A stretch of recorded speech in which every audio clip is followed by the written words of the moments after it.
খুলনায় সাগর মোল্লা নামের স্কয়ার কোম্পানির এক বিক্রয় প্রতিনিধিকে হত্যা চেষ্টা চালানো হয়েছে। বৃহস্পতিবার সন্ধ্যায় নগরীর লবণচূড়া এলাকায় এই ঘটনা ঘটে। প্রত্যক্ষদর্শী পুলিশ সূত্রে জানা যায়, সাগর মোল্লা প্রতিদিনের মতো স্কয়ার কোম্পানির পণ্য সরবরাহ করতে গিয়ে দুর্বৃত্তের হামলার শিকার হন। ধারালো অস্ত্র দিয়ে কুপিয়ে তাকে গুরুতর আহত করে পালিয়ে যায় হামলাকারীরা। তাকে স্থানীয়রা উদ্ধার করে দ্রুত খুলনা মেডিকেল হাসপাতালে নিয়ে যায়।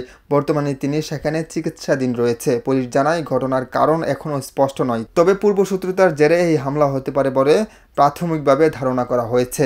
অভিযুক্তদের শনাক্তের কাজ করছে পুলিশ। পুরো অনেক আমার শিশু বাগান, বুঝছেন, এটা হচ্ছে লবণচূড়া থানার ভিতরে। আমি আরো দুজনই দাঁড়ানো ছিলাম। ডাক দিছে, ডাক দেওয়ার বলে কেটা এদিকে। এবার দাঁড়ানোর পরে ওরা আইসে উড়ো দূরে, ওদের হাতে পিস্তলও ছিল কিন্তু ওরা গুলি করেনি। ওদের হাতে অস্ত্র দূরের থেকে আমরা দেখতে পাইছি। তারপরে অন্ধকারে এই পাশ থেকেও কিছু লোকজন আসছিল, আইসে উড়ো দূরো মাঠ। আনুমানিক 25 জন 30 জন ছিল। 7 গিয়ার ছিল এবং হলো আপনার দেশি অস্ত্র ছিল ওদের হাতে, বুঝছেন, পিস্তল, আরো দাউটাও ছিল, চাইনিজ কুড়োল ছিল। ফাহিম ইসলাম, আমার বার্তা, খুলনা।